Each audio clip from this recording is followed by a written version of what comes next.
Hi friends, இன்னிலேருந்து normal day விலாகுங்க. எனக்கும் பிள்ளைங்களுக்கும் இன்றைக்கி லீவு தான். ஆனால் அவருக்கு வந்துட்டு இன்றைக்கி வண்டிக்கு போகணும். ஏன்னா நேற்று ஒரு நாள் மட்டும் ரெஸ்ட்டு போதும்ன்ட்டு கிளம்பிட்டாங்க.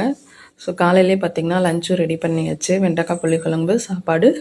அந்த ஜூஸ் பார்த்திங்கன்னா நெல்லிக்காய் ஜூஸு, நெல்லிக்காய் அண்டு புதினா போட்டு ஜூஸ் பண்ணுவேன். இன்றைக்கி லீவுங்கிறதுனால கொஞ்சம் திங்ஸ் எல்லாம் வாங்க வேண்டியது இருந்தது. மளிகை சாமான்லாம் தீர்ந்துருந்தது. நான் வந்து அப்பப்போ தீர வாங்கிக்குவேங்க. எதுவுமே வாங்கி ரொம்ப பல்காக ஸ்டோர் பண்ண மாட்டேன். ஏன்னா இப்போ வாங்குறதுமே பார்த்திங்கன்னா ஃப்ரீசரில் தான் போட்டு வச்சுக்குவேன். வெளியே வச்சுருந்தா எப்படினாலும் எறும்பு வந்துடும்ன்ட்டு. அதனால் அப்போதைக்கு என்ன தேவையோ அதை மட்டும் வாங்கிட்டு வந்துடுவேன். இன்றைக்கி வந்து பார்த்திங்கன்னா எக்ஸ்ட்ராவாக 2 சோப்பு டப்பா பிள்ளைங்களுக்கு புதுசாக வாங்கியிருந்தேன். அப்புறம் வந்து மில்லட்ஸில் வந்துட்டு எல்லாமே தீர்ந்துருச்சு. அதனால் இன்றைக்கி குதிரைவாலி வாங்கிட்டு வந்தேன். ஃபஸ்ட் டைம் வாங்கிட்டு வந்திருக்கேன். நாளைக்கு காலையில் அது பொங்கல்லாம் செஞ்சு பார்க்கலாம் அப்படின்ட்டு. இந்த வீடியோ பிடிச்சிருந்தா லைக் பண்ணுங்கள் ஃப்ரெண்ட்ஸ். தேங்க்யூ.